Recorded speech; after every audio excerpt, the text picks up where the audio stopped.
গাধার পিঠের উপরে যদি 1000 মন কিতাব উঠে দেওয়া হয়, গাধা তো বুঝবে না। আর যদি ওই কিতাব আমরা সিনের মধ্যে ধারণ করেছি, আমার যে বোনেরা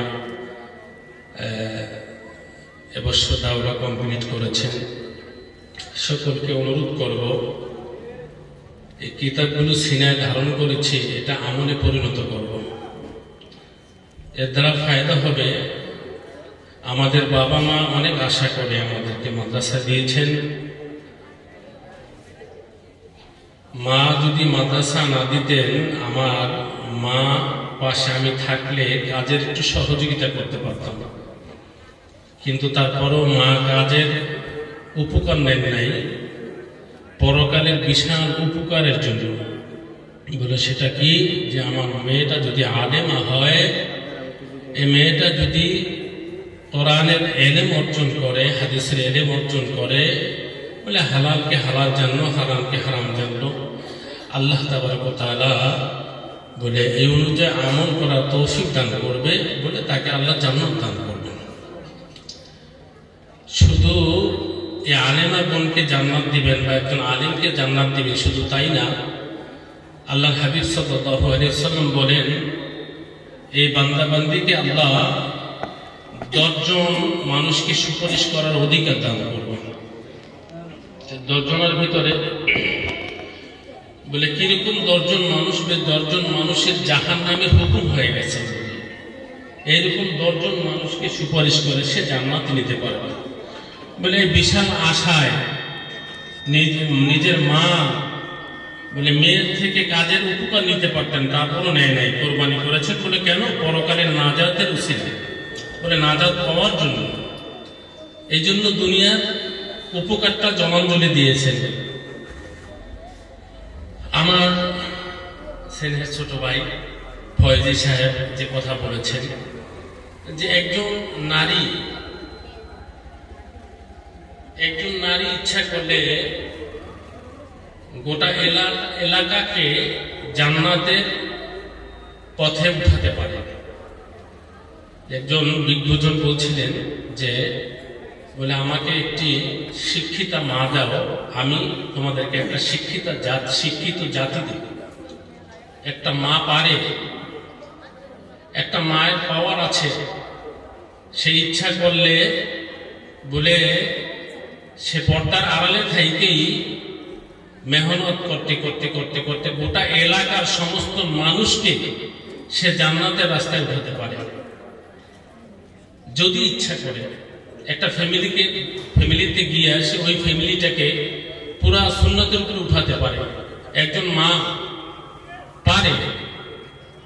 বলে একজন বাবা সে নামাজ পড়ে না, তার ঘরে গেছে, এই বোন ইচ্ছা করলে বা এই মা ইচ্ছা করলে তাকে নামাজি বানাতে পারে, রোজাদার বানাতে পারে, যদি নিজে একটু কোরবানি করে। তবে শর্ত হলো আগে নিজে কি আমলের উপরে উঠতে হবে, তারপরে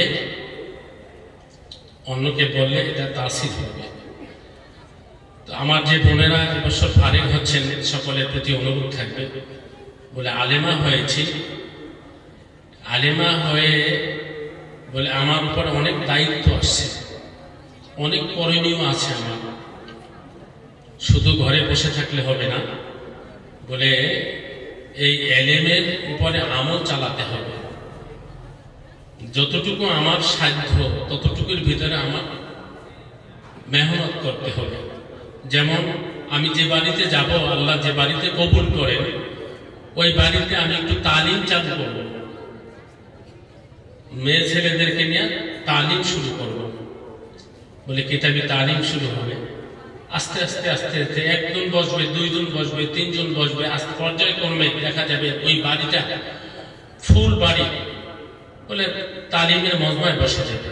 এরপরে শুনি পাশের বাড়ির তারাও মেয়ে ছেলেরা আসবে। ওই মেয়ে ছেলেরা গিয়ে তার স্বামীকে বলবে, তার বাবাকে বলবে, ভাইকে বলবে, নসিহত করবে। দেখা যাবে পর্যায়ক্রমে পুরা এলাকাটা এই তালিমের মজমায় বসে যাবে। ইচ্ছা করলে উপায় হয়, তবে ইচ্ছা থাকতে হবে। পারবেন ইনশাআল্লাহ, যেহেতু এলেম শিখছেন। দোয়া করি আমরা, আল্লাহ তৌফিক দান করুক। একটু যদি কোরবানি করেন, প্রথম অবস্থায় একটু আনিজি ফিল হবে, কেমন কেমন লাগবে প্রথম অবস্থায়। যখন শুরু করবেন দেখবেন সপ্তাহে একদিন শুরু করেন, মাসে 4টা হবে বা 5টা হবে, এরকম 1 মাস করার পরেই দেখবেন নিজের ভিতরে আল্লাহ একটা যোগ্যতা তৈরি করে দেবে। মেহনত ছাড়া কোনো জিনিস, যেমন একটা পুরানো দা বা পচি বইরে রয়েছে, জং ধরছে বলে এটা দিয়ে কাজ শুরু করে দেবেন, দেখবেন ধার হয়ে যাবে। এরকম আপনারা যখন মেহনত শুরু করবেন দেখবেন যে আপনার ভিতরে আল্লাহ পাক একটা যোগ্যতা দান করবে।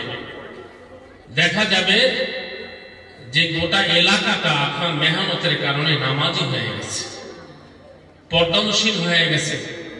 হ্যাঁ, বলে আগে ছেলে মেয়েরা উল্টা পাল্টা বকাবাদ্য করতো, এখন বলে সামনে পড়লে সালাম দেয় মুরব্বীদেরকে, বলে এটা কার মেহনত? বলে অমুকের বউ আসছে, মাশাআল্লাহ মাদ্রাসায় লেখাপড়া করছে, তালিম শুরু করছে, বলে তালিমের থেকে শিখছি আমরা। দেখবেন আপনার ঘেরালটা পুরো এলাকায় ছড়ায় যাবে যদি একটু কোরবানি করতে পারি। তো সকলের প্রতি অনুরোধ থাকবে ইনশাআল্লাহ, এলেম যেহেতু অর্জন করছি, এলেমের ধারক বাহক হিসেবে আল্লাহ সকলকে কবুল করুন এবং এই এলেম অনুযায়ী যেন আমরা আমল করতে পারি। আল্লাহ আমাদের সকলকে তৌফিক দান করুন। সকল করে আমিন। ওয়া আখিরু দাওয়ানা আলহামদুলিল্লাহি রাব্বিল আলামিন। মাশাআল্লাহ, হযরত আমাদের সম্মুখে গুরুত্বপূর্ণ তাকরীর পেশ করেছেন। আমাদের আমন্ত্রিত সমস্ত ওলামা ইকরামের তাকরীরের মূল একটাই উদ্দেশ্য, আমরা যেন নিজেরা আমল